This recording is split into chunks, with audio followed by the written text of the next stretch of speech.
What's up, everybody? Welcome to Nintendo Power Block, episode 131. I'm one of your hosts, Corey Derrigan. Alongside me, as always, is that Retro Code, Eddie. Simon's Quest 2. What should come out by Bandai Namco and Konami? Castlevania. This guy. Over here, the wise Wisconsinite, Jesse Douglas. Simon Says should come out by Konami. Ubisoft. Oh boy. Oh jeez. The Slinky game. No, The Rabbids play Simon Says. Oh jeez. That's like their really bad version of Mario Party. Oh my god. The Rabbit, like a Rabbids party.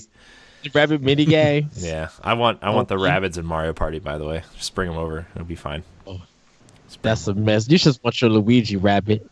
I do. I still like that. But they're $40 and you know how many indie games I can buy for $40? I'm just throwing that out there. Hold on. They could call it Mario Rabbids game night. Man, whoever made that Monopoly game should team up with Ubisoft and Nintendo and make like those weird Nintendo Monopolies, but like add the Rabbids in there. That'd be awesome. What didn't Hudson Soft do one? No, that was the business one that came out on Wii. That was like Game Boy. It was a Monopoly kind of style game where you had to do stocks and stuff. That sounds super boring. It was an odd thing. Oh boy, jeez, this is a great start to the show, everybody. All right, so we're gonna get into some housekeeping before we get into what we've been playing. We're giving away a copy of Dark Souls Remastered for the Nintendo Switch. That's right. For the month of October, you could win by subscribing to our YouTube channel and sending us a question at the email address nintendopowblock@gmail.com. The episode link is in the description of the audio version, so just click it and subscribe and email us. You have 2 weeks left, so subscribe today because you could be playing Dark Souls Remastered on the Nintendo Switch in just 2 weeks. So subscribe. Do it. Do it. I have to prepare for that. Do it. Do it. Also, the second half of Pod and Play Season 3 is underway. Remember to subscribe to Nerds Gone Rogue Prime to check out those episodes and ngrradio.com for the latest episodes. This past Saturday, Doom. Ed and I had a really good discussion about Doom. I was watching that video today. That's probably, I'm not gonna lie, it might be our best episode of the season. Yes, just gonna throw it out there. That combo was good, dude. Yeah, it was really good. And then this coming Saturday is the Technomancer. So I don't really know what to say about that game. Just we played it and we talked a little bit about it, and that was an episode. I can't wait to watch that. It's just like, what were we doing? I don't know. Why did we pick that game? I don't even know why we picked that game. But I think. Yeah. I was gonna try that game too, but then I heard you guys talking about it, and I'm like, I don't know if I want to deal with that right now. Yeah. So on that note, we are in pre-production for Pod and Play Season 4 and Nindy Showcase for this coming winter. The Nindy Showcase will run through January and February, with Season 4 of Pod and Play running from March through May. So make sure you subscribe to both channels to get all that content, or check out ngrradio.com. Another thing, I think we've confirmed this, that we're doing a 2019 backlog challenge similar to what Platinum does. Nerdcon Platinum, but it's going to be kind of like a joint affair because since us three we run the Xbox and the Nintendo side of things, we're just going to kind of mush it all together. So 2019 is going to be an interesting thing for us for this backlog challenge. We're gonna our Nintendo extinction. Yeah, Ed thinks we're gonna use the term extinction, but might as well just call it NX, the NX challenge. Oh yeah, that's a good idea. Oh, that's a good idea. That's a great idea. Anyways, we're gonna have more. We're gonna have more details on that soon. So, and then check out our latest quick looks and other content on ngrradio.com. Subscribe to all of our shows and channels. Just have some fun with us. It's going to be a good time. So, with that said, we're going to get into what we've been playing. Ed, we're going to start with you, I guess, this week. Okay, so didn't play anything for PS4 because I was focusing more on Xbox One, but did play some Switch. You just took your headphones to relax. So it's going to start off with actually the 2DS. Played Phoenix Wright versus Professor Layton versus Phoenix Wright. Ended up finishing that game. A little bit more Puzzle and Dragons. About to get into Fossil Fighters. It was a game that Nintendo released for the 3DS. So I don't know what I'm going to expect, but I'm going to be jumping into that. For Switch, play Wizards of Legend. I suck at it now because I haven't played it for a while, so I'm just like, I can't get my combos back, and I'm like, oh no. Play Minute since I picked that up. Really good game. It's really good. It's not too hard. You just got to go play someplace and you'll be able to get wherever you need to get. So it's really fun. It's good to play for like 5 to 10 minutes to make progress. But really fun game. Played King of Fighters because I picked it up for the Neo Geo arcade. Got to actually stage 3 without actually knowing how to do the special moves, but it was good to actually play a fighter on Switch. And so I think I'm gonna go and get more of the King of Fighter games and some of the other Neo Geo games, and that just makes me want to go pick up the Street Fighter collection, arcade collection, because King of Fighters pumped me up so much. I need to play Third Strike again, and I need to play Alpha 3. Like, I need to just get back into the Street Fighter series and enjoy what that game has to offer. Get back to playing Ryu and Nakuma, my two faves, and Ikabuki. Ikabuki from Street Fighter 3 Third Strike. Played Breath of the Wild. And yes, I am making progress. I am about to get into my first. I'm about to get into the first boss into it. The game still amazes me, and I'm going to be putting a more focus onto Breath of the Wild. So I am going to try to finish it by December. Because of the game release dates of games that's coming out. Corey, don't you laugh. Don't worry, we'll check on your progress next summer. Yeah, right.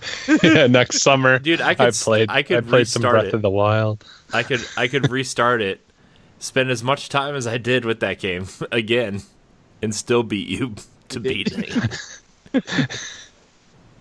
Well, I have a lot of stuff to play. I got to do Red Dead. Thanks for tackling that bullet for me.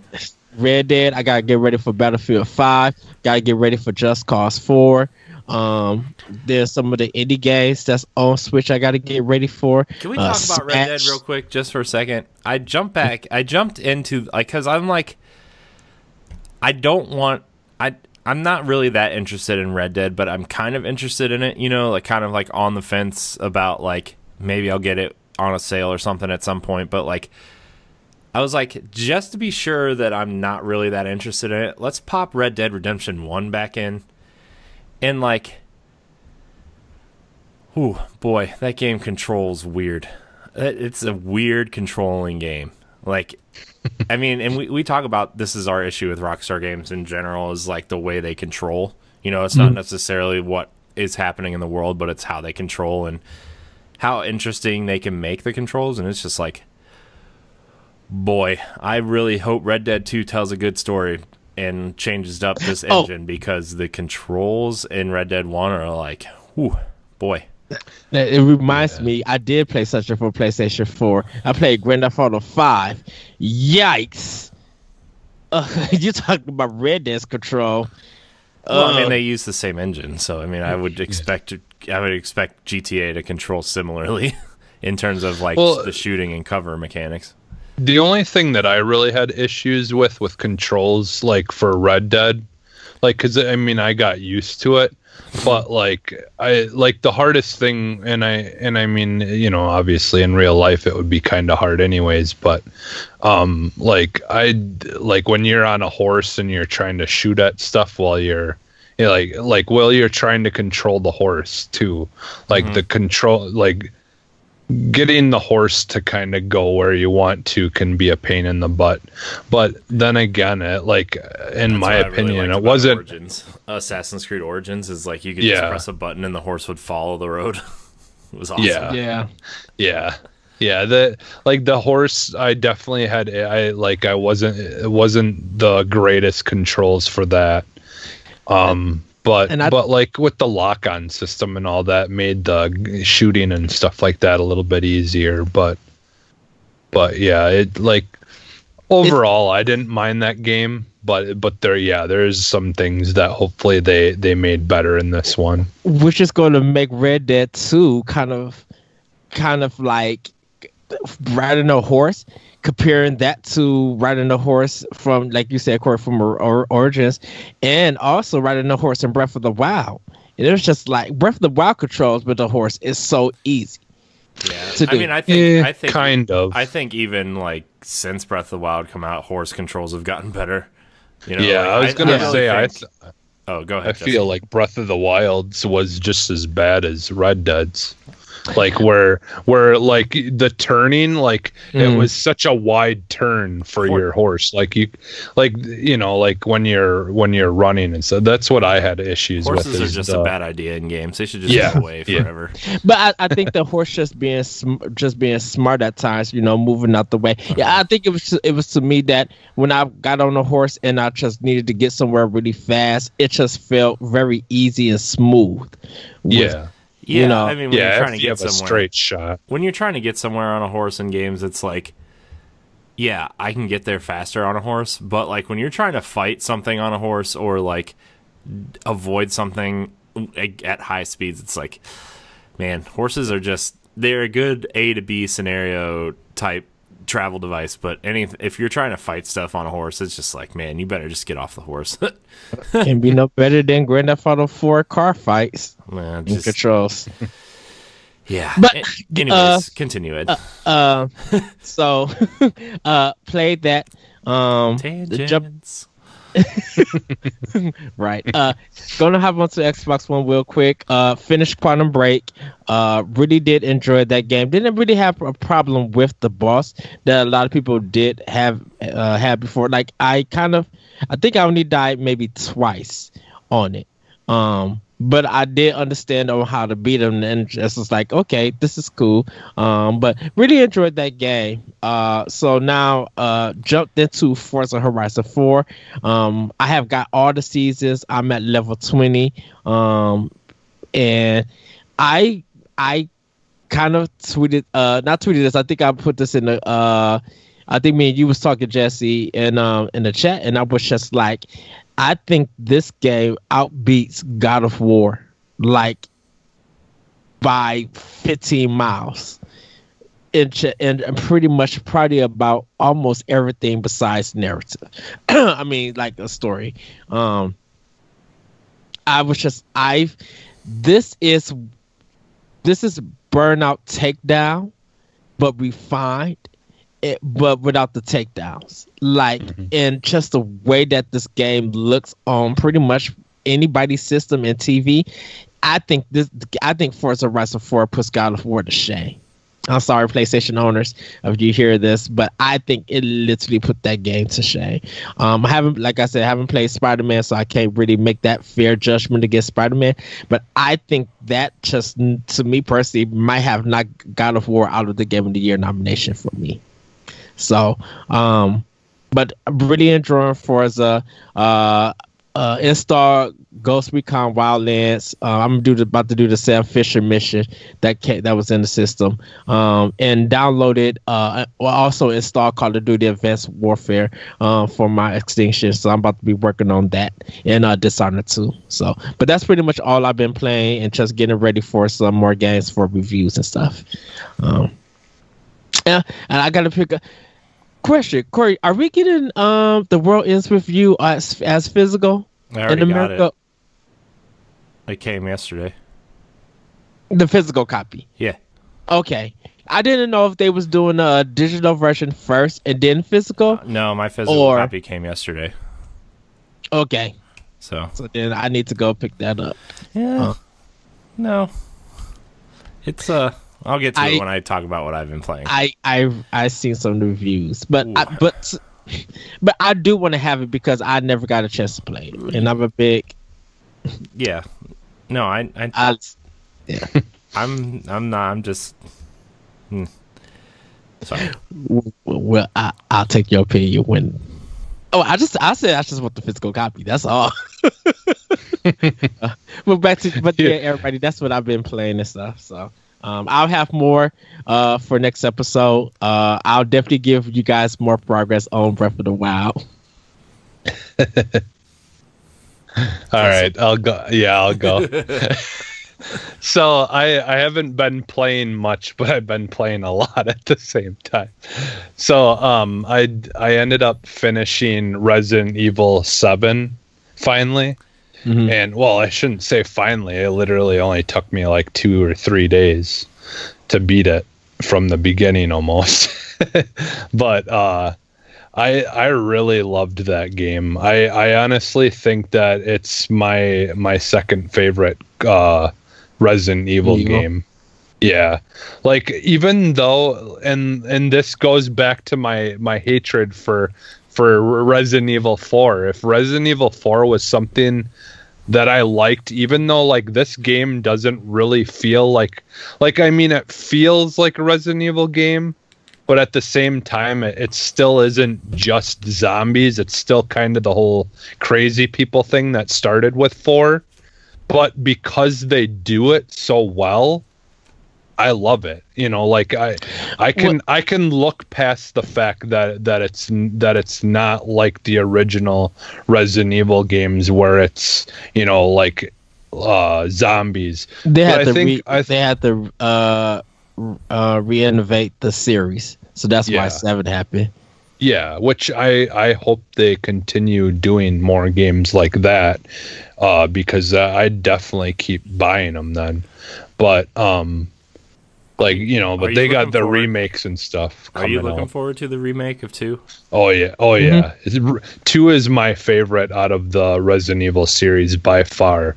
Like I love 1, I love 0, I love Nemesis, you know, Code Veronica or whatever. Like I love all those, but 2 just did it so perfectly for me.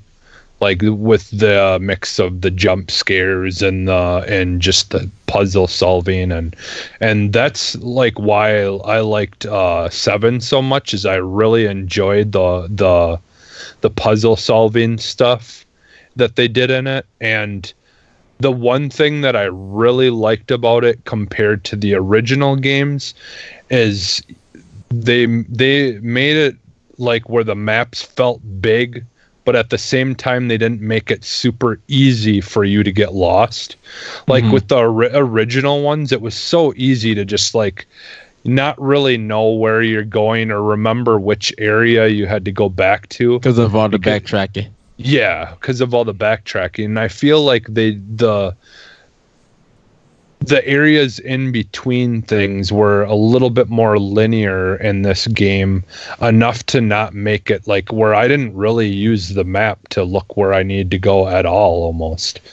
And yeah, I just really love this game. I actually loved it so much that I started playing like some of the even though for my list thing I only had to just technically just beat the regular game. I went and I was playing some of the extra mission stuff, and just because I enjoy how well like everything plays in that game. So I'm probably gonna go back and keep on playing the extra stuff and beat a lot of that too, because I just really enjoy like what they did with that game. And I, the only reason, like to everyone listening, the only reason I'm like this late playing this game is I wanted to, like, I didn't know that I was gonna like it, one, and then like everyone was making it sound like really the best way to experience it was in VR. And so my friend Pat does have PSVR, and so I wanted to try it in that. But I just never really got around to it, and so I'm just like, eventually I was just like, okay, I just gotta play this game because I'm interested in it. I finally have it. I'll try it. It's one of the games where you have to play it for the first time in VR.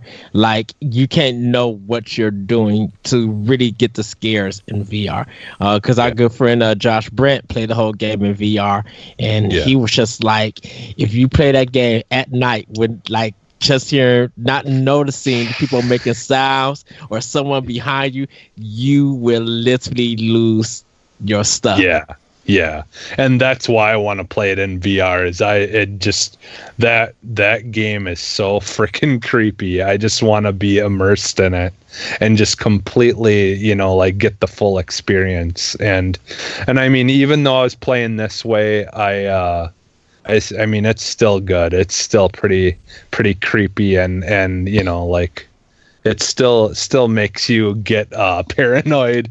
Like, do I move forward? That dad busting through the wall and then chasing you, just like, and you probably did it. You probably had to get caught for some areas and see the animation on how he kills you.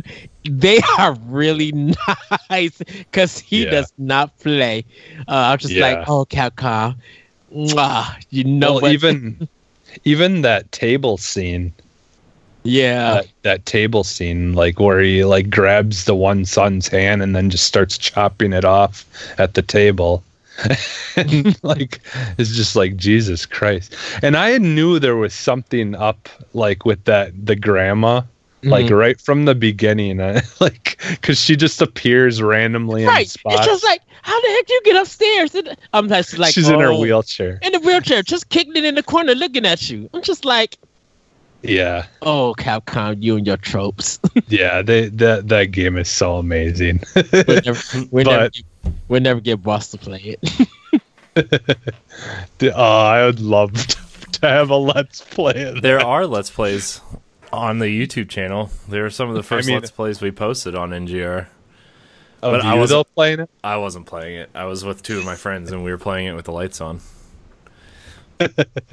Yeah, so I finished that, and I can't remember if I said last week. I need to start writing these things down. I don't remember if last week I said that I beat. Yeah, I think I did say that I beat Hellblade and stuff. Yeah, you showed. You posted that. Yeah, because I needed. Yeah, because that's right. All I needed to finish was Resident Evil, and then yeah, and so then the other games, I played a little Mario Party because that game's fun still. Like, I need to get into it a little bit more and really play some of the new stuff. Still haven't started, everybody. I'm sorry. Well, it's one of those things where it's like, I mean, it's fun to play by yourself, but it's really better if you play it with friends and stuff. It's just the Forza review. That took me a while. That's taking so that's why. Yeah. So I played that, and then I played some Forza Horizon 4, and I love what they did with that game. Like, everything that they've done in that game, improving little things, making it better. It's, like, I was really happy that they did the whole thing where you could import your paint jobs from other Forza games in, so I transferred over some of mine that I had for like the Ford F-150 or something, or the Raptor. It was for the Ford Raptor, and then I don't know, some other, because that's like one of the best parts of that game is all the fun paint jobs and things that you can do. So yeah, and then obviously like I put at least 10 plus hours in already of Black Ops 4, and I think it replaced Modern Warfare 2 for my favorite Call of Duty game of all time at this point. Like I finished, I wanted to do some stuff that I wouldn't normally do in the other Call of Duty games, because I've kind of got my online multiplayer modes that I like, and I don't really usually try many of the other ones because I just don't care, like just don't care for those types or what game types. And so they added a new one called Heist that's really cool. And you like basically you start off with a small amount of money, and then you can buy a pistol to start off with. And then with each round, if you're your team grabs the money and brings it back to your extraction point, then starting the next round, your whole team will have more money to spend on what you buy. And so you start out with nothing.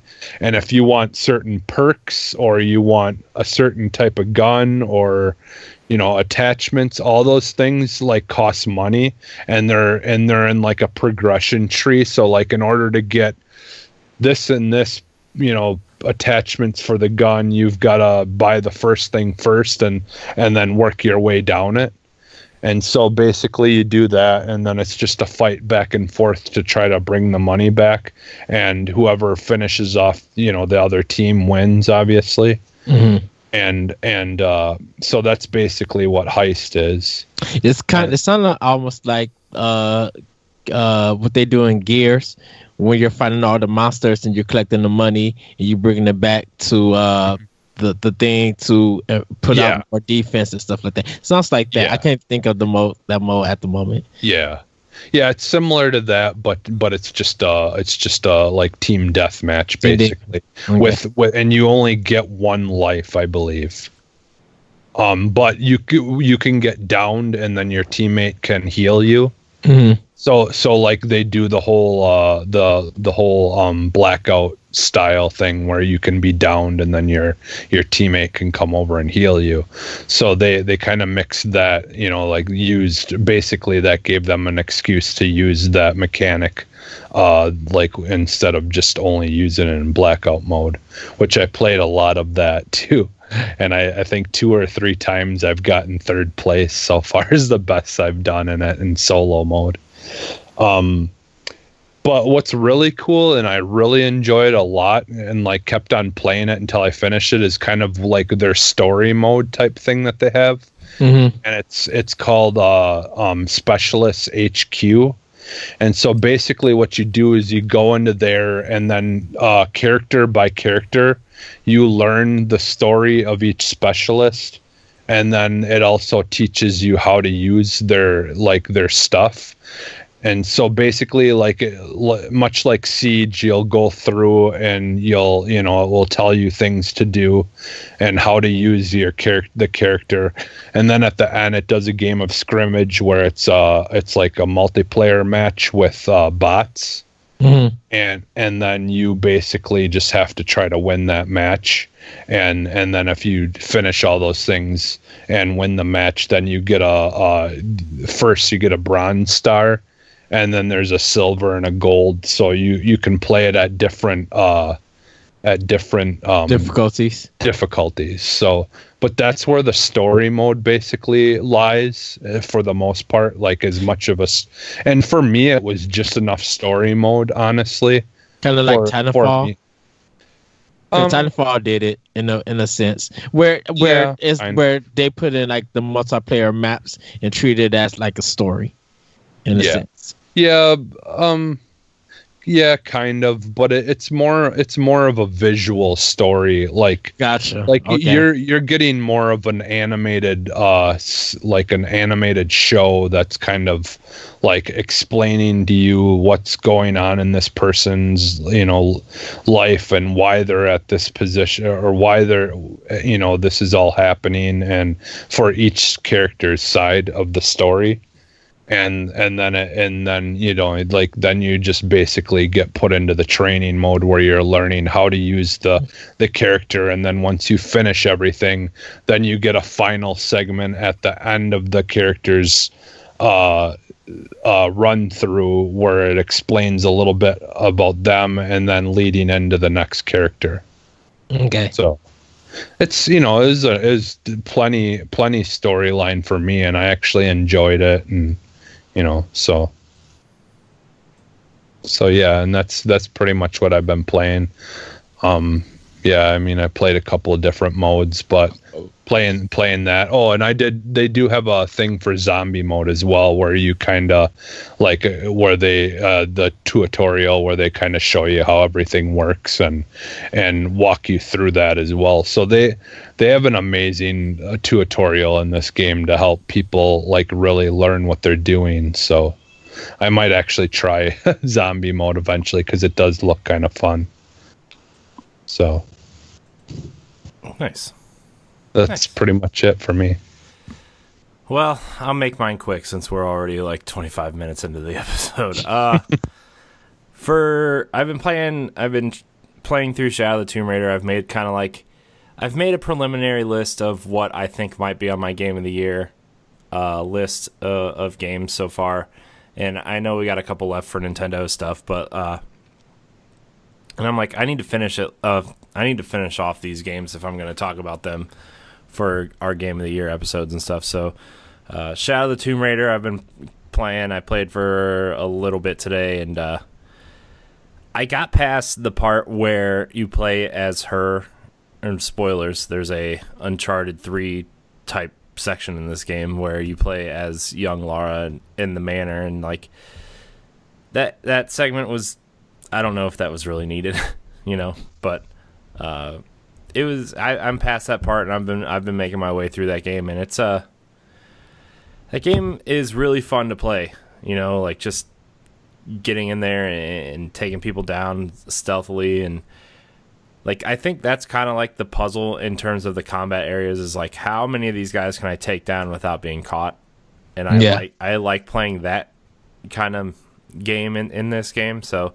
That's really fun. I got this cool Jaguar suit that helps you stay stealthy, and like it almost eliminates the ability for enemies to spot you unless you're like super close. It's a really a cool kind of outfit. I like how the outfits have their own unique skills attached to them. So I've been playing through that.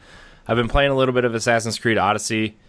And I finally got to a point where I'm like, this is going to hook me like Assassin's Creed Origins did. And so I kind of put it down until I finish Shadow of the Tomb Raider, because I know once I continue with Odyssey, I'm not going to put it down until I'm done with it. So I really like the movement and the combat in that game. The movement is a lot cleaner, I feel like, than Origins was. Not necessarily the combat, but just the like, walking around the world is a lot smoother than in Origins. Mm-hmm. Does it feel quicker in a sense? Yeah, it feels quicker. It feels like you have more control over how you move and where you move and stuff. And I like the fact that if you like, it just kind of adjusts your jump to where you want to jump within like a. Like, it's not like you can jump from one mountain to another, but if there's a ledge that kind of looks out of reach for a normal person, it just kind of adjusts it for you so you can make it, you know? Nice. I really like that, because that's always been a big issue in Assassin's Creed for me, is like, okay, well, that ledge is right there, and then you go to jump, and they just jump off the building and die, right? Mm-hmm. So, but I like the movement in this game. I really... If you're looking for an open world RPG to play, this is probably the game to play right now, you know, unless you haven't played Zelda yet, but you know. Or Watch Dogs 2. Or Stupid Dogs. Oh, sorry. Look at this guy. Look at this guy. You already had your chance to talk about games, Ed. It's my turn. It's my turn. Just kidding. But seriously, it's my turn. I know. I've been playing Madden online kind of semi-obsessively lately. Turns out the Browns are still a pretty bad football team. Especially on paper in Madden. But I'm sitting at 8-8 online right now. Man, there are some issues in that game. I have a lot of issues with the lag in that game and making It's players. still bad? Oh, dude, it's terrible. It's so bad. And it was like, it's not my internet connection because I did my network test speed and then I actually tried to run a cord to the router and like it's not me, man. It's this whatever network EA is using for Madden is just bad. Yikes. It's just bad. And the other thing I've noticed too is like they make like the star players in that game, like they make them like, and I get it, like they're the best players in the world or whatever, but that doesn't mean they can jump 10 feet in the air to catch a ball or fly across the field to make an interception, right? And I've experienced on both ends, like I've made plays and I'm like, I should not have made that play. That is an impossible play. You know, like it's on both sides. So it's not like I'm complaining because I'm losing. Like I was literally like they threw the ball on the left side of the field and I was like towards the center of the field, but I was more on the right center of the field, you know? Mm-hmm. And I sprinted and pressed the Y button and I made the interception that I clearly shouldn't have been able to make. Just because, like, my safety is one of the premier safeties in the NFL. And I'm like, I shouldn't have been able to make that play. So a lot of spotty stuff. Yeah. And like, ever since Madden, ever since the 360 version of Madden, like, that era on, these plays have become more and more frequent. And it's just like, I don't know if it's, like, AI rubber banding, if like they want to make you feel like you're making a play because you're down or what, but I'm just like I have some really big issues with the AI in Madden this year. Well, I haven't played the last 3 years, so I couldn't tell you what they were like, but like I don't know. I really don't know. But I've been playing a lot online and I've made some pretty awesome plays and then I've made some pretty bad plays. And then I've made a lot of questionable plays. So, yeah. I don't know, man. There's this... It's really just weird. So, at some point, I feel like I'm playing NFL Blitz. That's how weird these plays are, right? Like, like they were running the ball, and he clearly has a big alleyway. And since my linebacker is a star player on the Browns...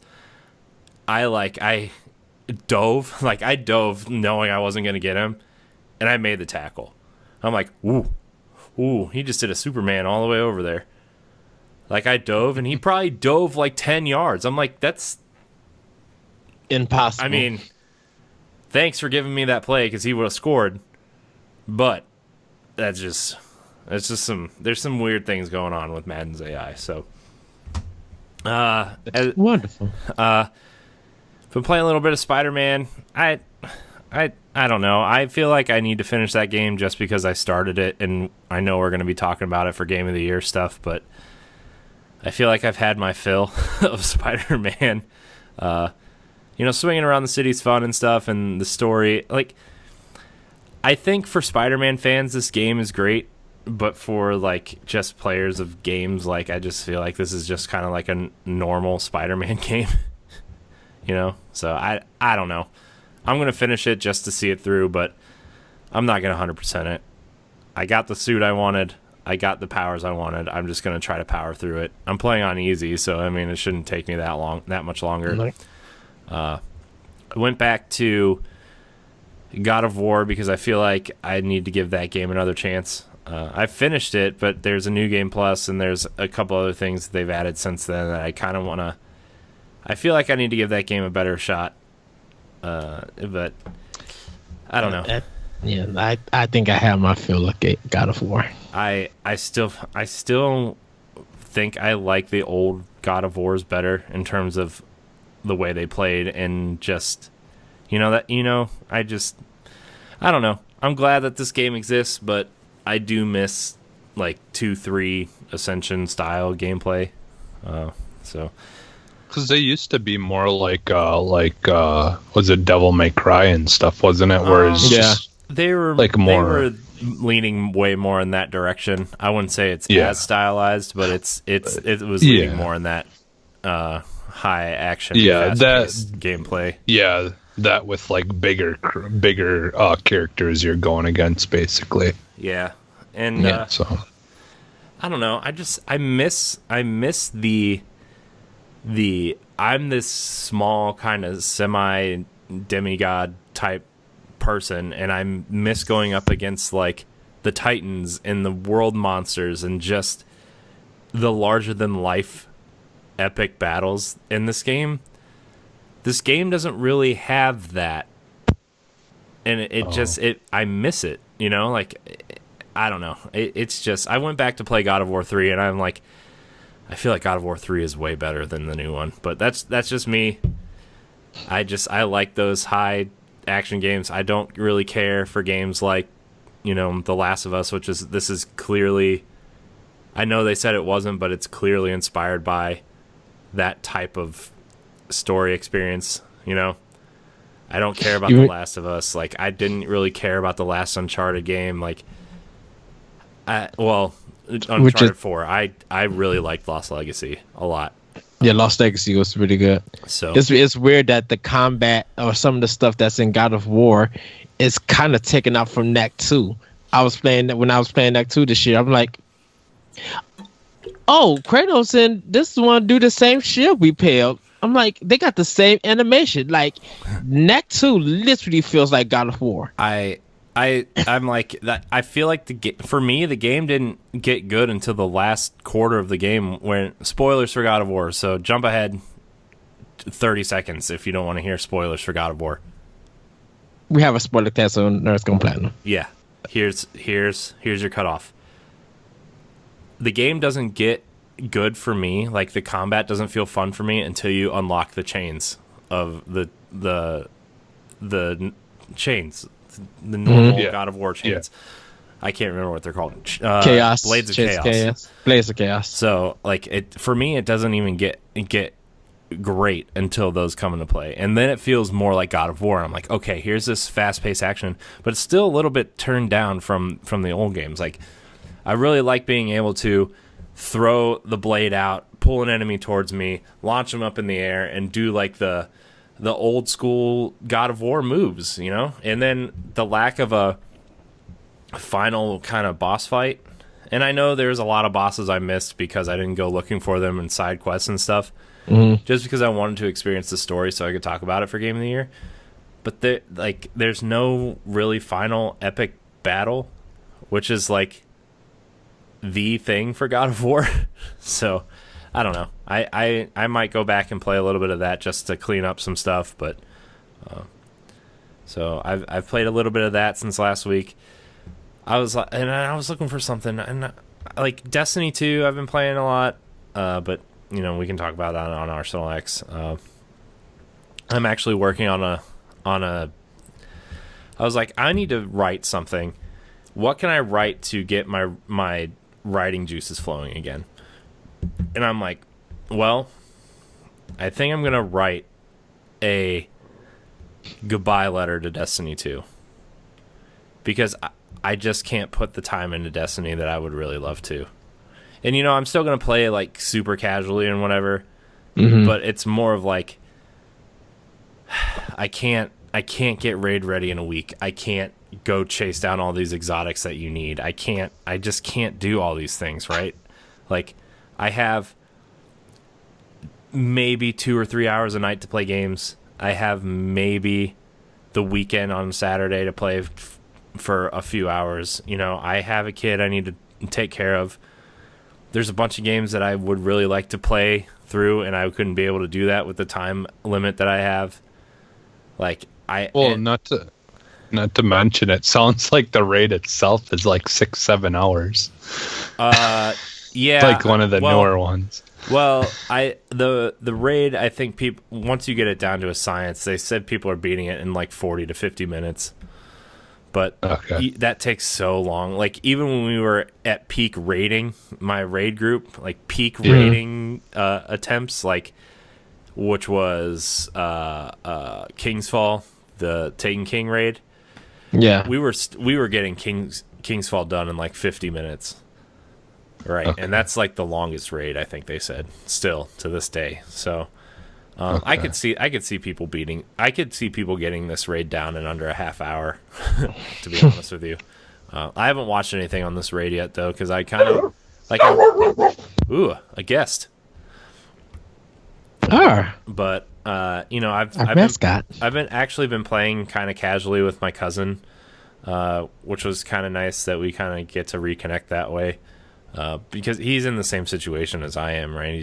Him and his wife just got married. She has a kid. You know, he's her stepdad, and he takes care of her now. Like, you know what I mean? Like, we're in a similar boat that way.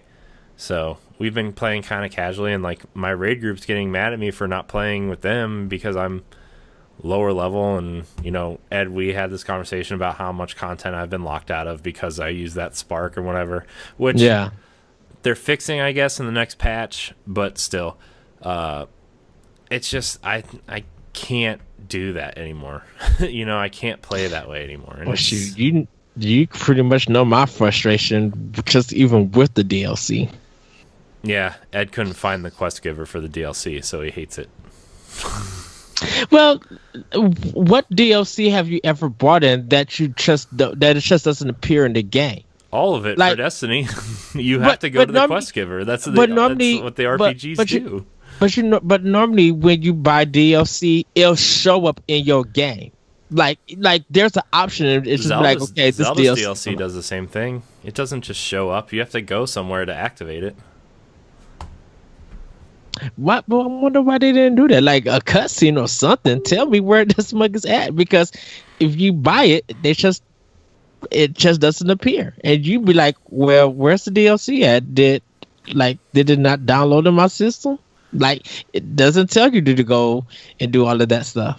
Yeah, I mean, it definitely. Destiny's definitely an obtuse game to get into anyway, and like. You know, we've had this conversation before, but yeah, we'll save the rest of it for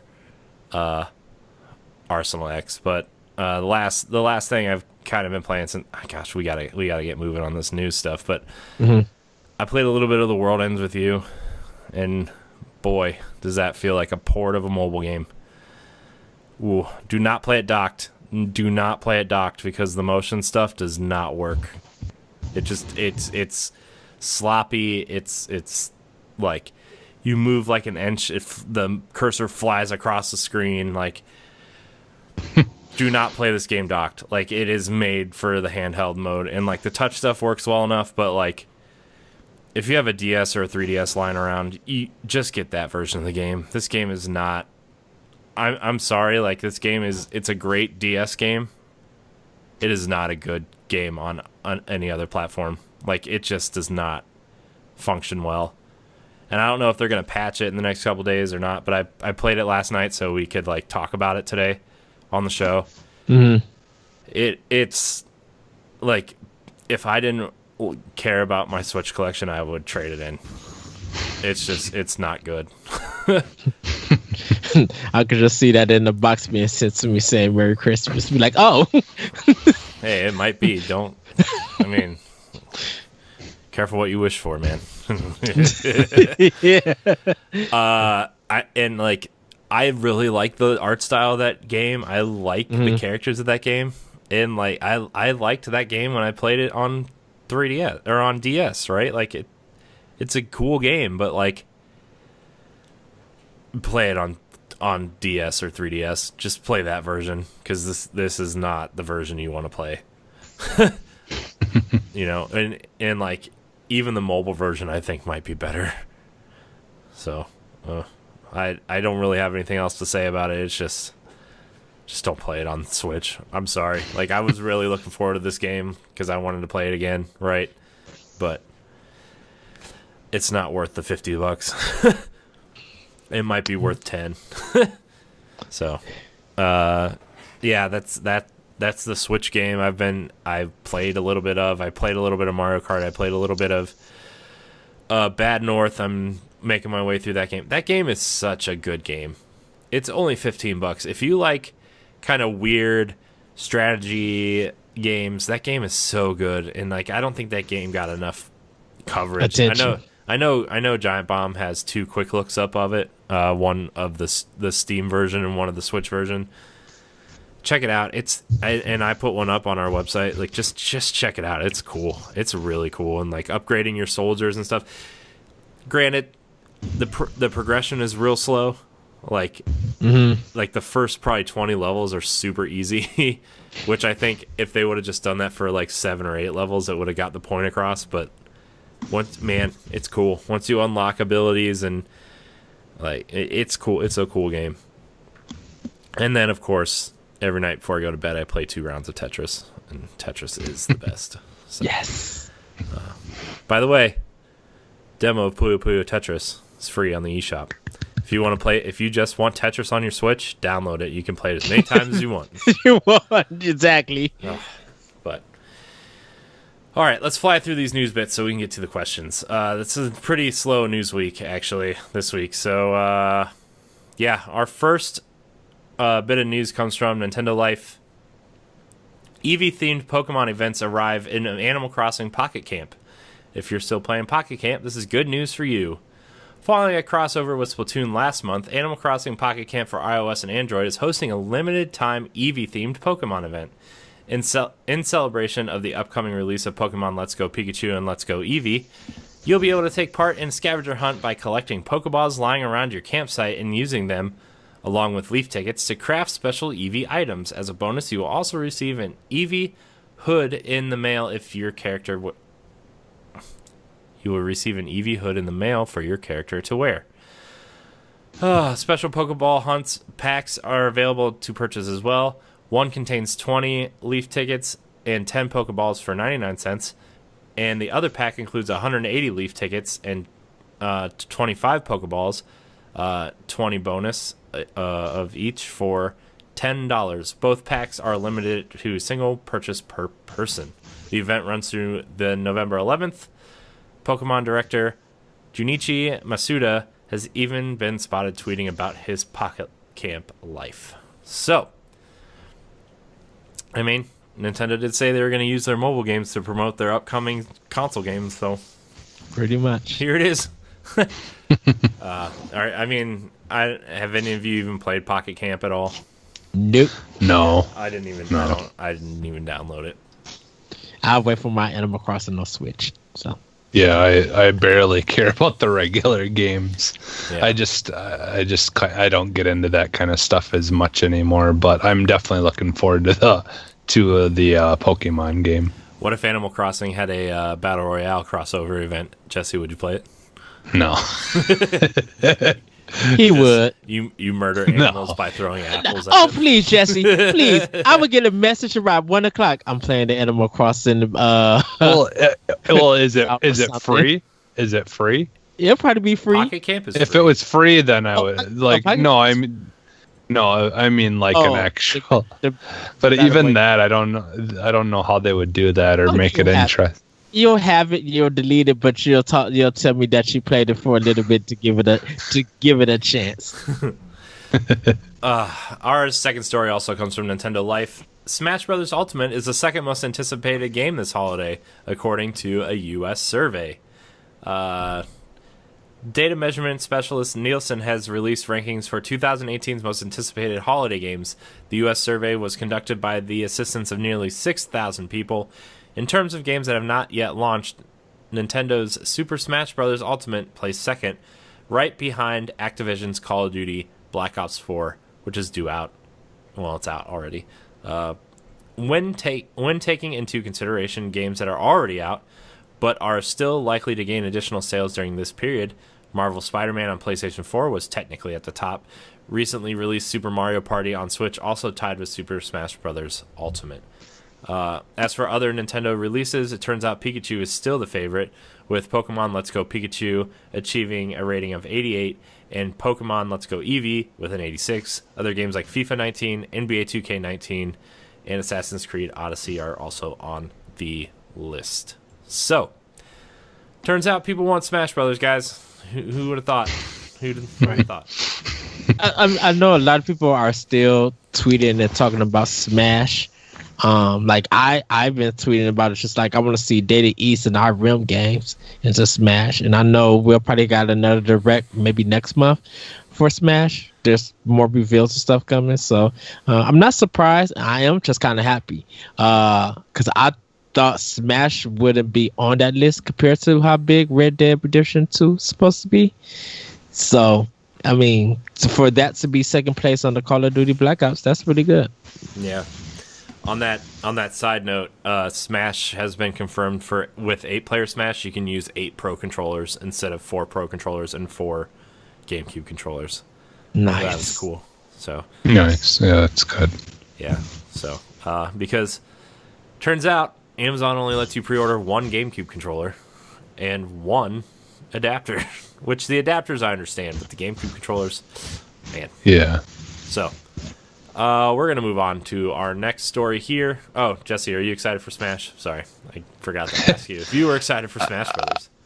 I'm glad the people that enjoy those games are getting a new one. I personally, I just suck at the game, to be honest. In other words, you'll be playing Just Cause 4 over Smash. Well, I just fighting games in Smash general. Tournaments.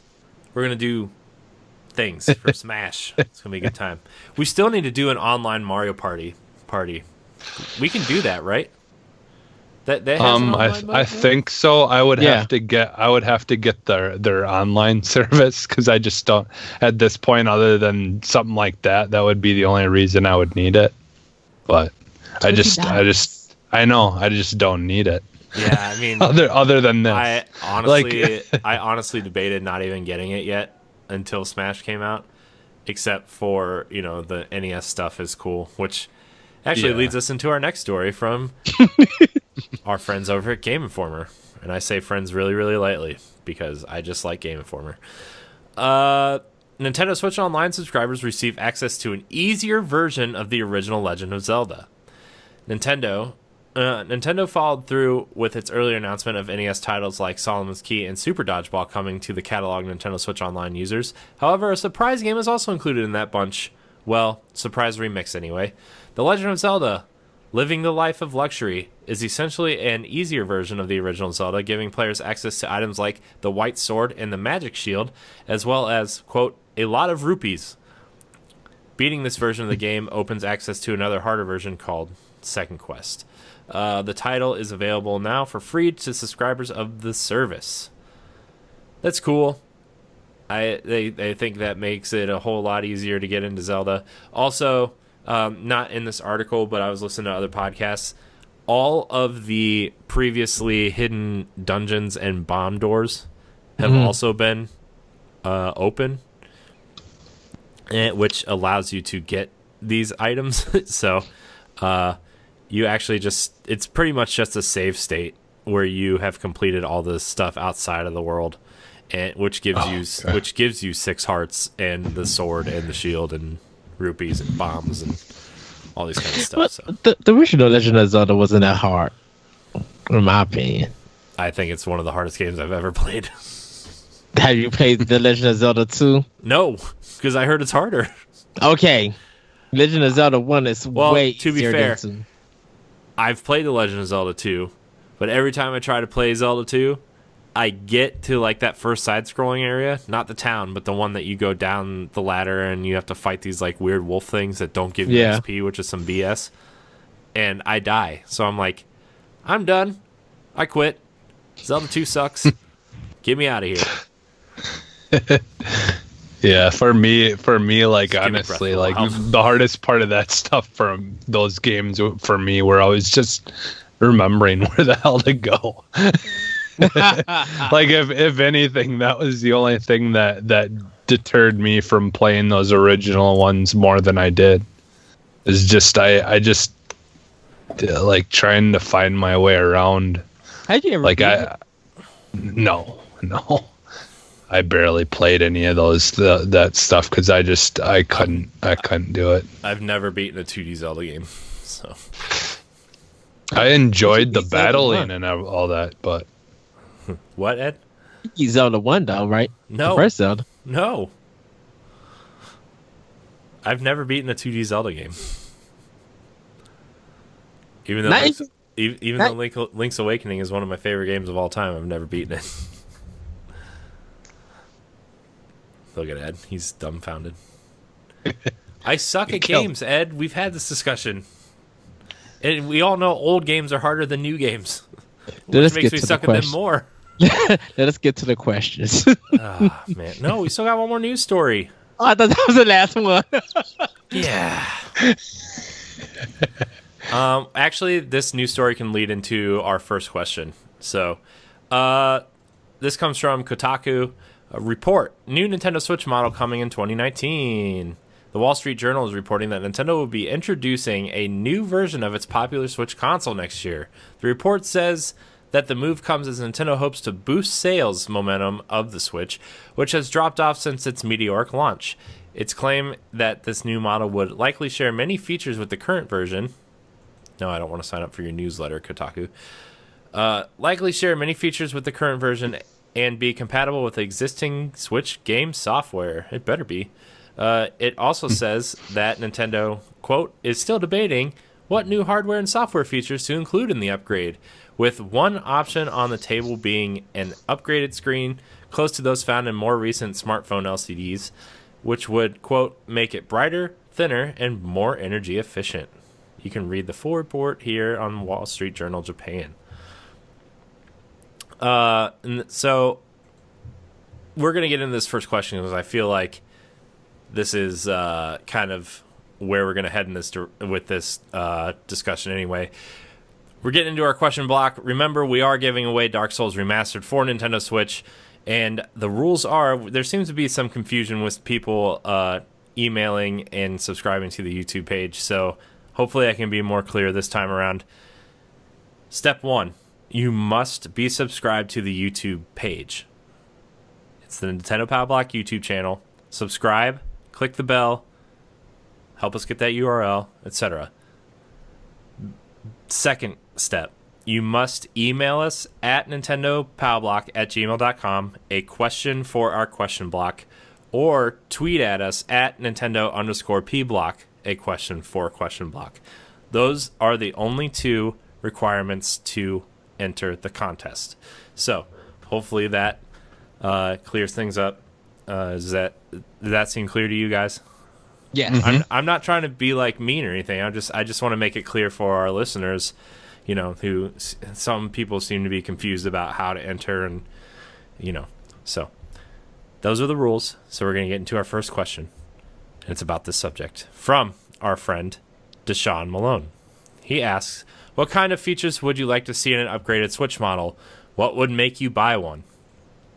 Well, I don't know. Jesse, we'll start with you. I got to think about this because there's a lot of features I would like to have, but it doesn't have anything to do with the Switch itself. So it has to do with accessories. So, Jesse, we'll start with you.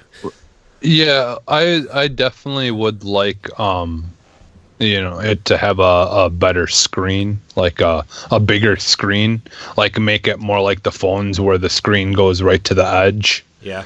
Of the middle part.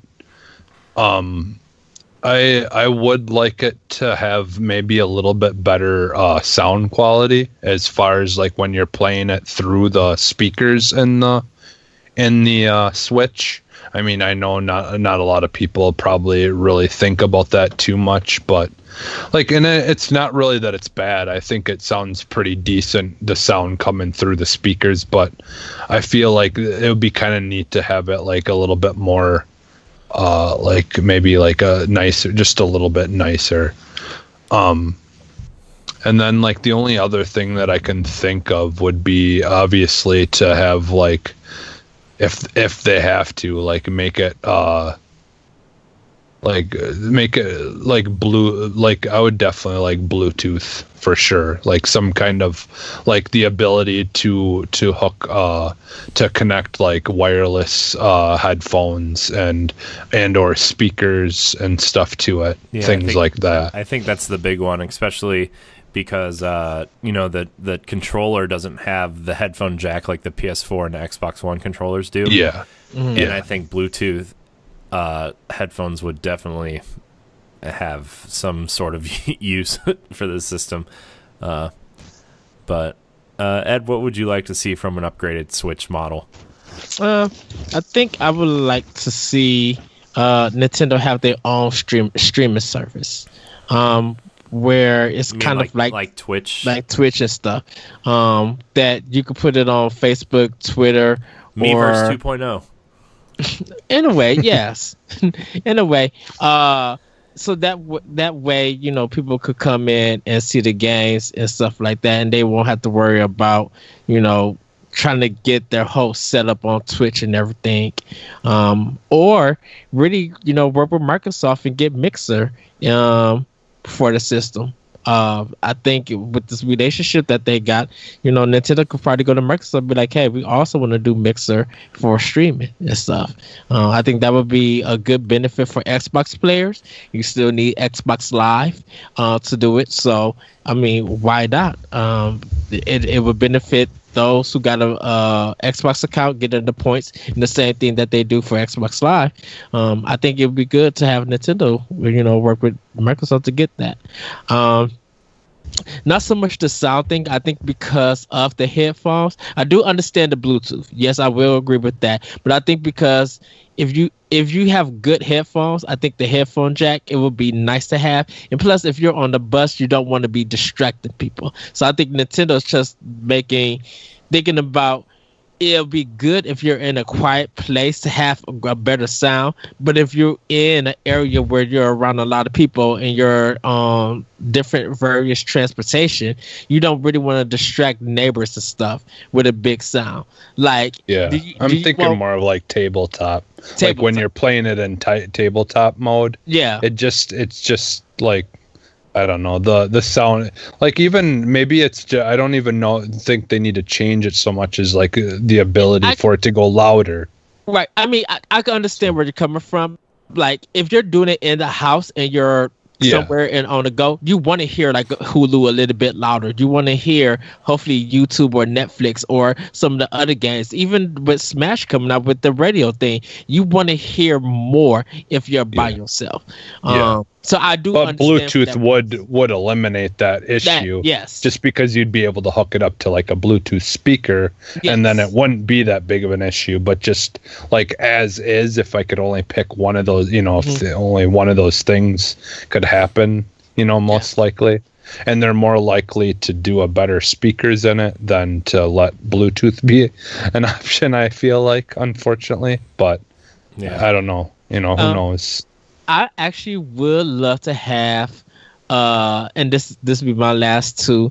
I would love to have a Nintendo cooking show on there, making food and cakes and desserts inspired by Nintendo characters and stuff like that, or just from around the world. You know, Super Mario Brothers 2 Fresh Toast or something like that. And it's different. It's different people, because I'm just like, it's cool to kind of have, you know, you got the Pokemon Cafe in Japan and stuff like that. It would be nice to have some Pokemon stuff that you could serve your family and friends while you guys are playing Pokemon. You know, I think it's a cool idea. I mean, they did the recipe games for the DS. Nintendo released that.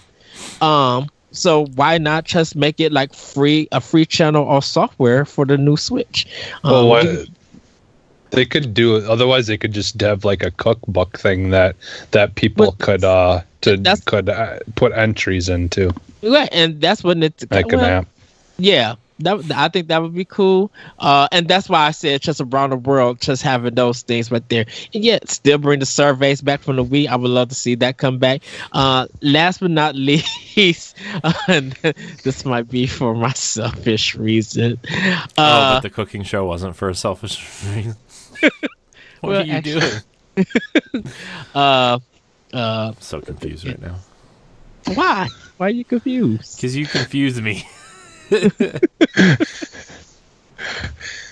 But I kind of would like to have a list, that kind of like you're getting alert. Like if you put games in your wish list, you get it like alert, be like, hey, all of these games that's in your wish list are sales. Would you like to buy them? Or we're offering this sale, and you have these coins for the eShop store.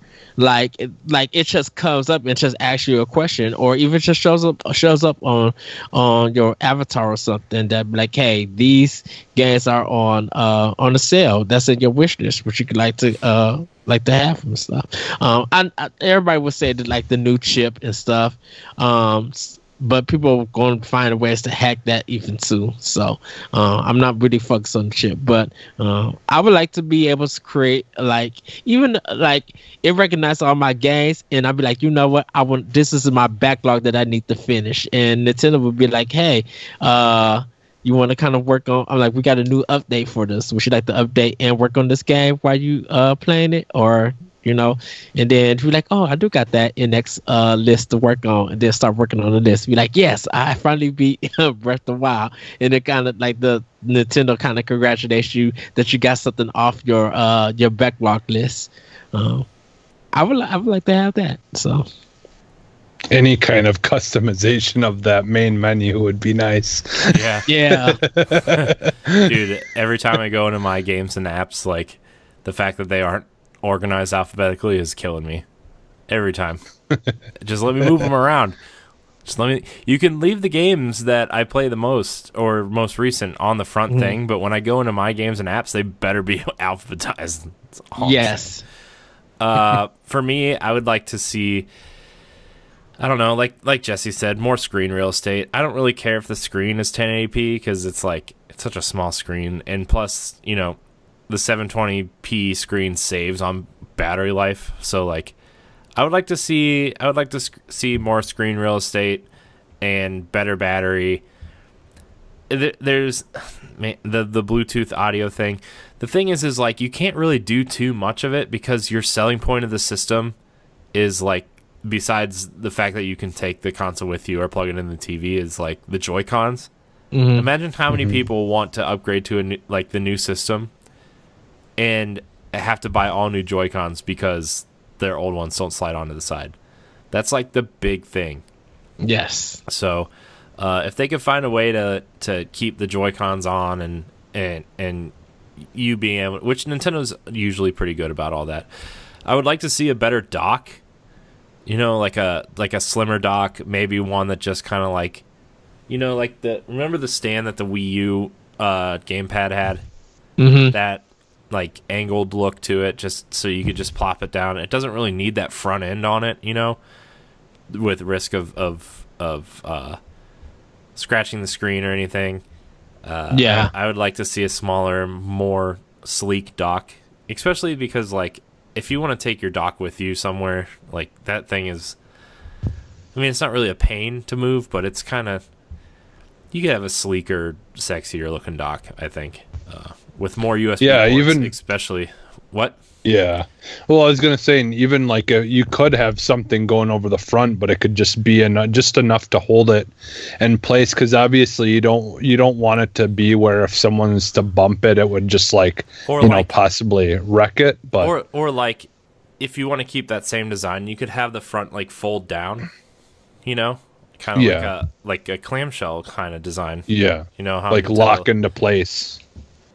You could have an eject button on it. You just push the eject button and it would slowly move down, and you could just take it right off. Because I keep my Switch under my entertainment center, but I have to pull the dock out to get my Switch out because it's my shelves aren't tall enough for me just to pull it out, So I would like a different style dock.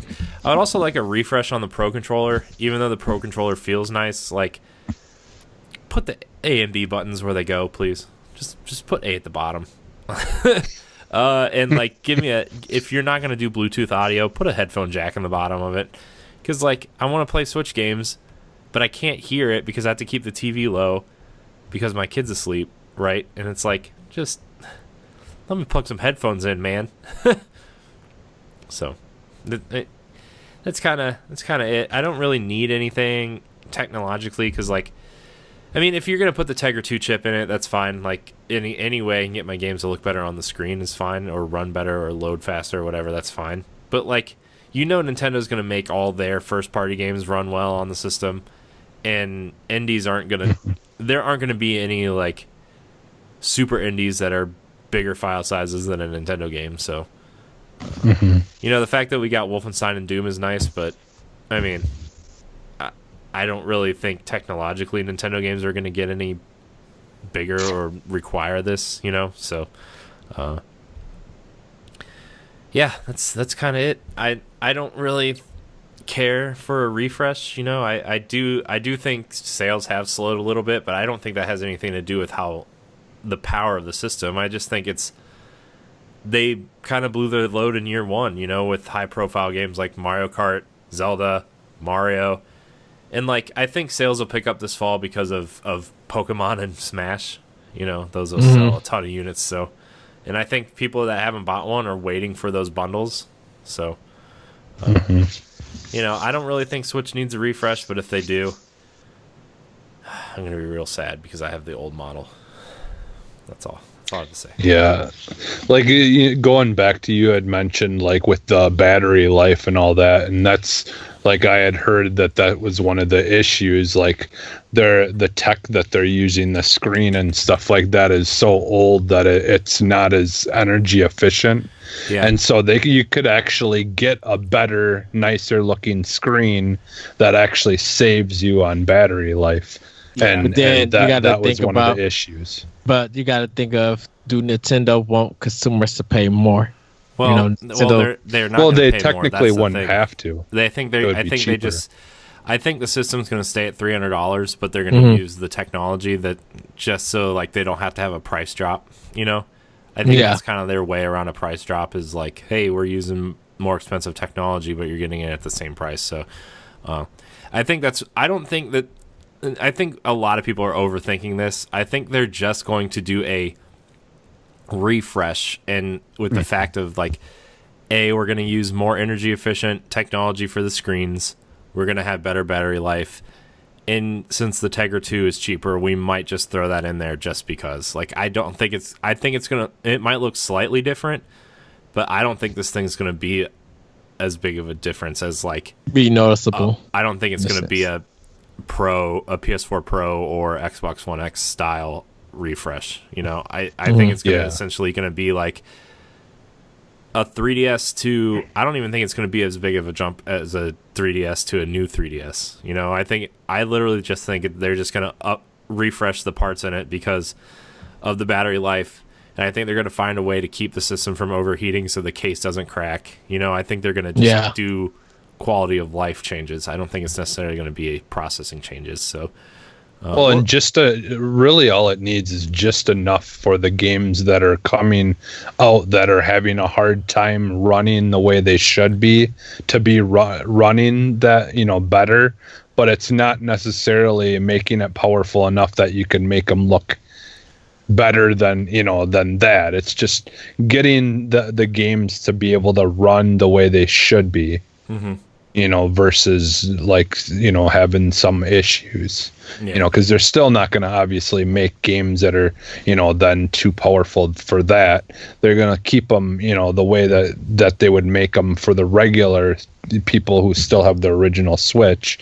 It's just they might run just a tad bit better, and maybe loading won't be quite as bad or something. But even the loading on those games isn't bad because they keep them such small files.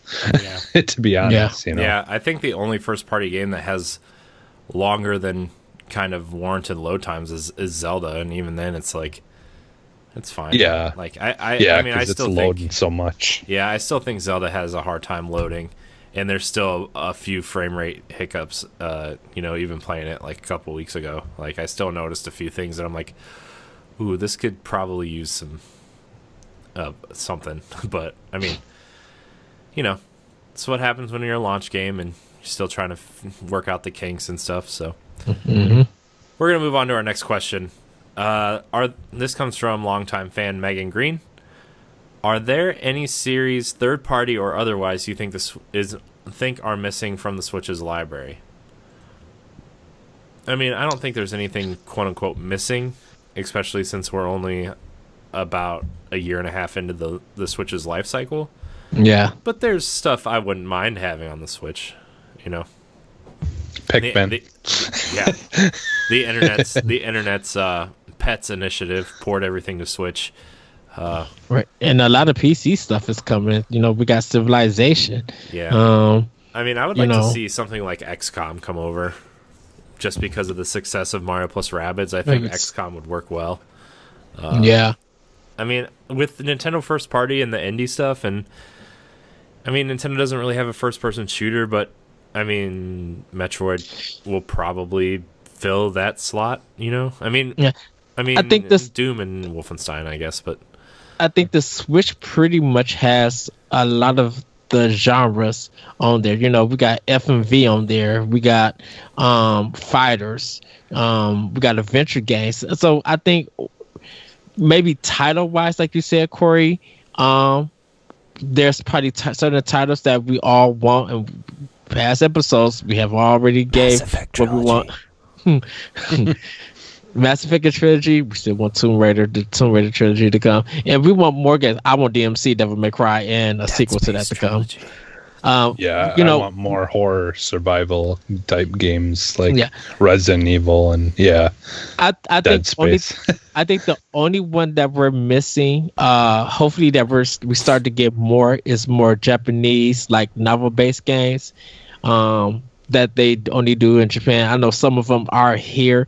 Some of their like sim games and stuff. That's the only thing that's missing from genre wise. But title wise, I mean, we're getting a lot of Final Fantasy games too. Like, I mean, the JRPG train is rolling in. Like, oh, by the way, if you want Final Fantasy 10 and 10-2, physical copies are now available for pre-order everywhere Switch games are sold. Yes. Spoilers, I pre-ordered mine already. I'll be at Target. They better have it when it comes out. Oh, man, I can't wait. Dude, I can't wait. Where's Final Fantasy 8? Come on. Where's it at? It's with Legend of Zelda 2. I hate you so much sometimes. I know. Final Fantasy 8 is a great game. Suck. I'll take That's your what advice.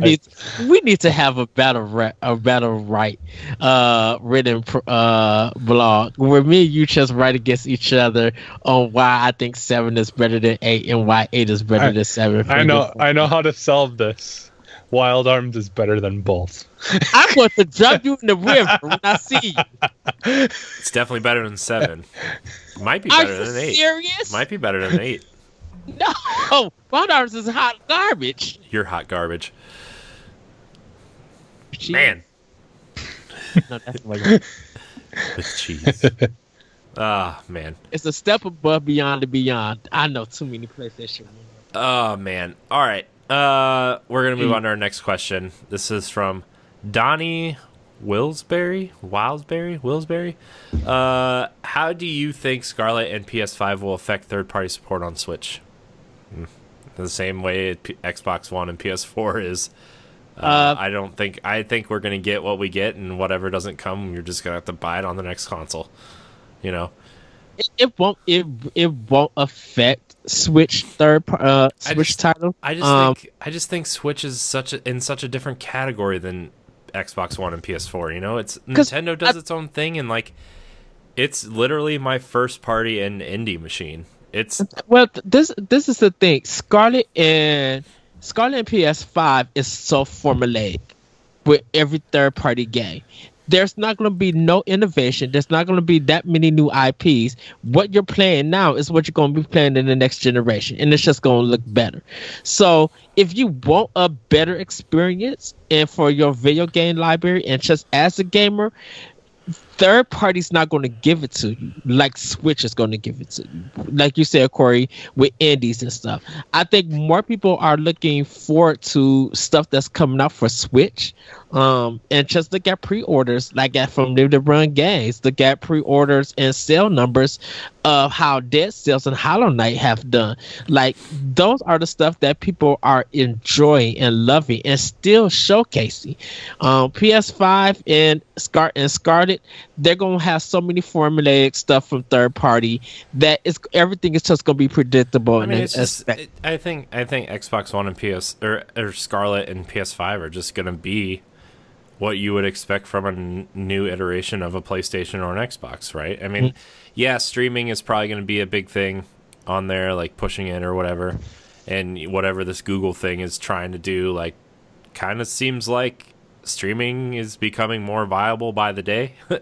But, I mean, look, Switch, for Nintendo, you're never going to get Mario on another console. You're never going to get Zelda on another console. Like, I think Nintendo just wants to be unique, and that's how they have always been, and that's how they're always going to be, and you're just going to have to deal with it, for the most part. And if third parties want to come along for the ride, we get great games like Doom and Octopath Traveler and right and some of these other games that are out now, Wolfenstein 2, but like, we're never going to get an Assassin's Creed. I'm sorry, like that's okay with me because we have Zelda. We're never gonna get a Sunset Overdrive or Ratchet and Clank, but we have Mario. Like it's fine.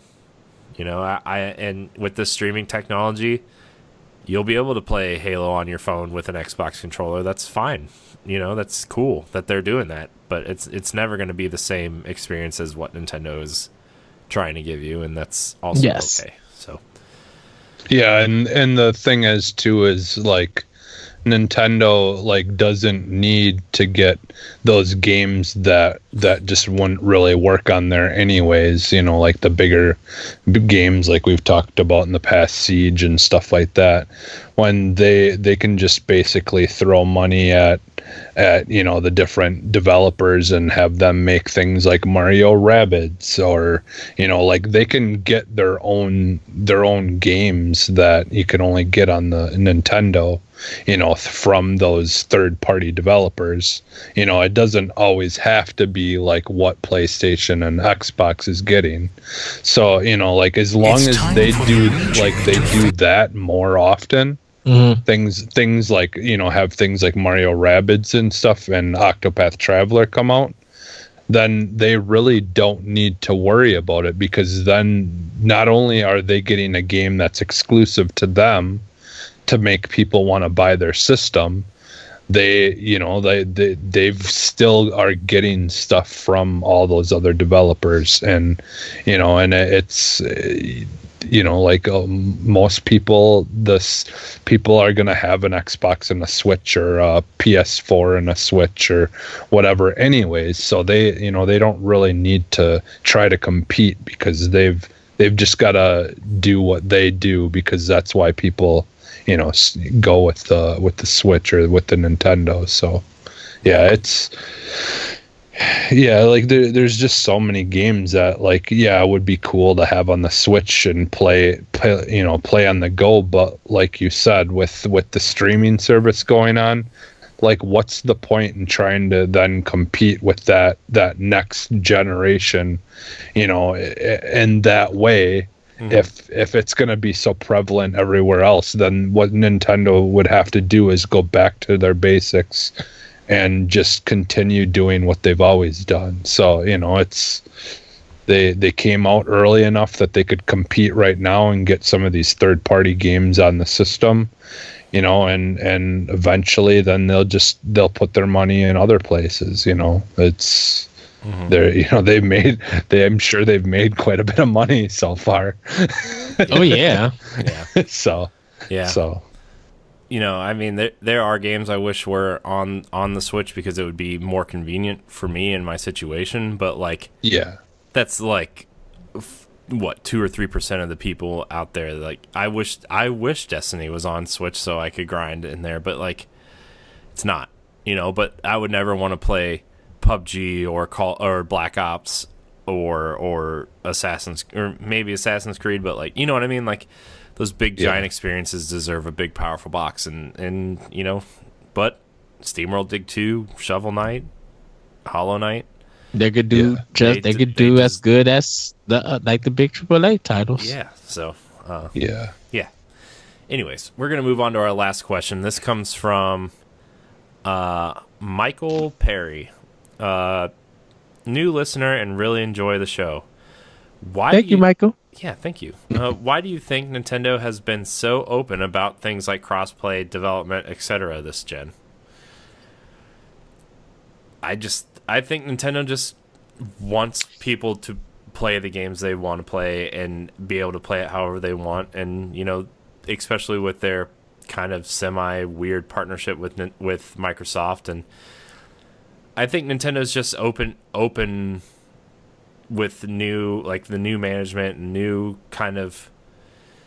new class kind of rolling in. I think they're seeing the opportunities come their way. Like, Fortnite is huge on Switch. Minecraft is huge on Switch. And the fact that you can play with your friends on phones or Xbox or PC or, even Rocket League, like games like that, I think Nintendo saw a big opportunity that, we don't want to be in a position like the Wii U again, and I think whatever helps us sell this system, get it in people's hands, those are the steps we need to take. But I think they've caught on with people saying how they wish things would come to Nintendo, and Nintendo, I think, decided, if we open up and we do kind of give the fans what they want, we think we're going to reap the benefits, and look how it has paid off for them. A lot of people want third-party games on Switch. A lot of people hope that if a game comes on multiple systems, that crossplay is there. So, and if it is there, people are willing to buy kind of like both versions.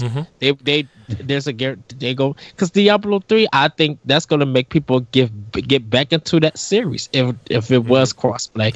But to just even have Diablo 3 on Switch, that's a big deal to Nintendo. Yeah, I mean, we'll find out in a couple weeks if it will have crossplay. I mean, there were rumors that they're working on crossplay between systems, and then Blizzard said, we have nothing to announce at this time. We don't comment on rumor or speculation. And then someone else said that, there aren't plans for it. But how many times did we hear Epic say we have no plans to put Fortnite on Switch, and then a month later it's on Switch, right? So yeah.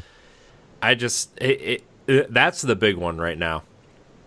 Minecraft, Rocket League, Fortnite, those are big in their own right, but with a AAA game from a quadruple A developer like Blizzard, if they're going to jump on this bandwagon, and then you see companies like Bethesda maybe throw Switch a bone with the card game, and then you see it's going to be a domino effect. I think if Blizzard starts doing it, then Bethesda, then EA is going to start doing it, because there's a rumor that crossplay for FIFA Online was going to come to Switch with Xbox and PC. Who knows if that's going to happen, but that was a rumor a little bit ago, like a couple weeks ago. And PC themselves, who kind of been a little bit exclusive with their games, slowly came to console. But to actually now be on a Nintendo console, that's kind of big. And those developers who put their games on PC or even Steam have been seeing how great it has been on the Switch. I don't know numbers for Civilization 6. I keep using that, but Civilization 6 is a big game. When has Civilization literally been on the Nintendo system? I think since Super Nintendo? I think there was one there, and to see more PC games come, I think that's what made Nintendo more open and more viable and visible to gamers, that, this is a system that's going to be trying to reach everybody, third party PC gamers, casual, hardcore, with various titles. And for Nintendo to be open to not to be like, oh, we only want our Nintendo games to shine and not pretty much anybody else. That whole view and format has changed for them. They'd be like, look, we want to welcome you onto our system and make sure that it's easier to program for our system, so you guys can put your game out, get some visibility, and make some money. Well, and the thing is too is you've got to remember that the crossplay benefits not only the developers to keep their fan base and the amount of people playing that you can be teamed up with if it's say a more online based game, but it also is gonna make it better, a better experience for the person playing that game, and it's gonna make them more probable that they'll buy the game if they know that they can go on it and not have to worry about taking too long to find a match or taking too long because they're afraid that you're only getting teamed up with people that are playing on the same system as you. That can be an issue, especially if it's a game that's kind of niche, where might be a lot of people playing it, but they're spread out among all the different consoles. Well, if a developer can not have to worry about that, it benefits everyone. It just makes it better. Yeah. And so. Imported in Switch being region free, a lot of people have been importing games definitely from Europe and Japan to play on their Switch, or have been doing the tricks. Like, all three consoles are region free, but Switch is taking more of the advantage than other systems, so that opens up more games and more people to want to play games on their system, on Nintendo system. And if going forward, if Nintendo keeps their stuff region free, it's going to benefit Nintendo more than anybody else. Mm-hmm.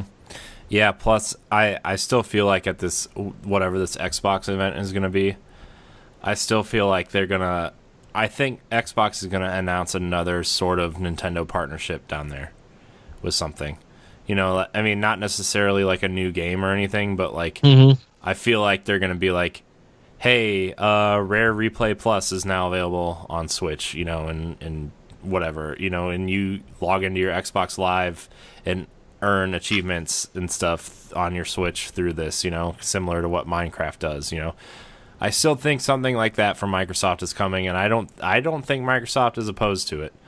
So, and when you open up those types of big partnerships, too, I think special things are going to happen. So, I still think the Switch is in some sort of plans for Microsoft with their next box.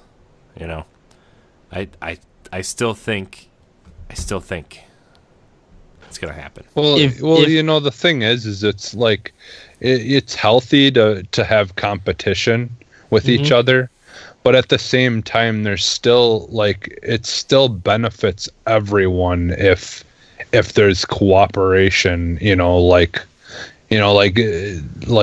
even, the crossplay thing is a perfect example where, the people on PS4, they're finally starting to come around to trying crossplay with PS4 with everyone else, but it's still it may not be a lot of people that care about it, but you still want, when it's something that easy that you can do to satisfy those few people, that it just looks better for you, in the long run. And and that's the thing. I feel like that, too much things like that in just the way that the consoles fight and the whole war thing gets to be too negative. It's fine, you can have competition and all that stuff and still work together, it's not, I don't know, it's just kind of funny, and I'm glad some things are changing and hopefully they'll get better, later down the line, but Yeah. I don't know. It just When Sony trying to get some games on that system and Microsoft trying to get some games on the system, Nintendo has been doing something right. Yeah. Instead of them trying to imitate. Like, I think.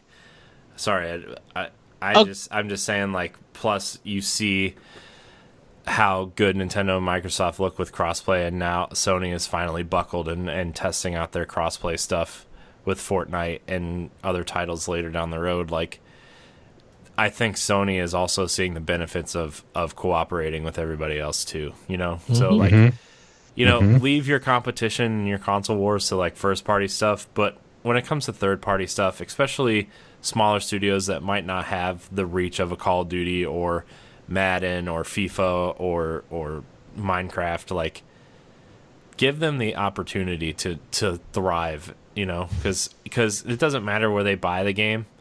It just benefits everybody to have that player base. So yeah. Well, that's gonna wrap up our show. This was quite the episode. So that's been our question block. Remember, we're giving away Dark Souls Remastered. If you want to enter, write us a question into our question block and subscribe to the YouTube channel, NintendoPalBlock@gmail.com.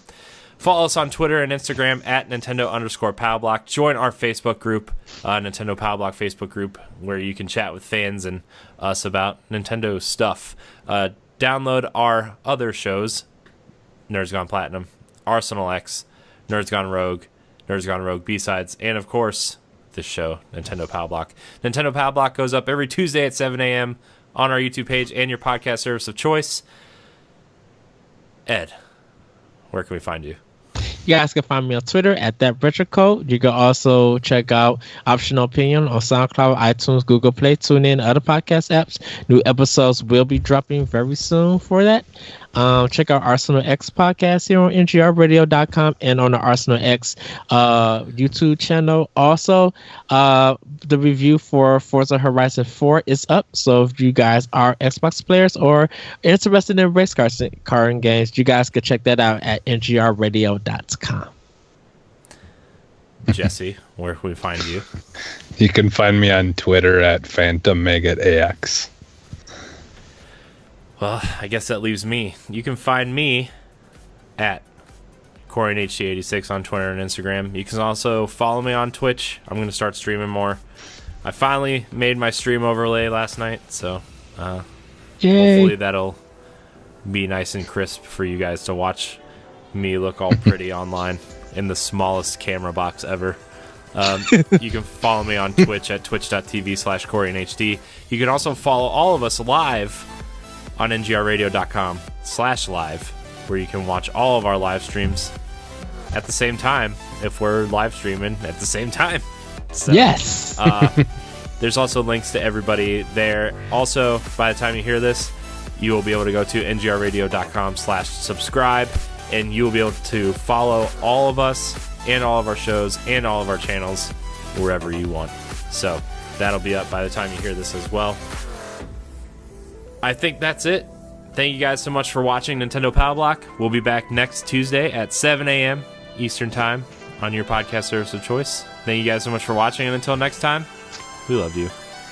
Bye, everybody. Woohoo!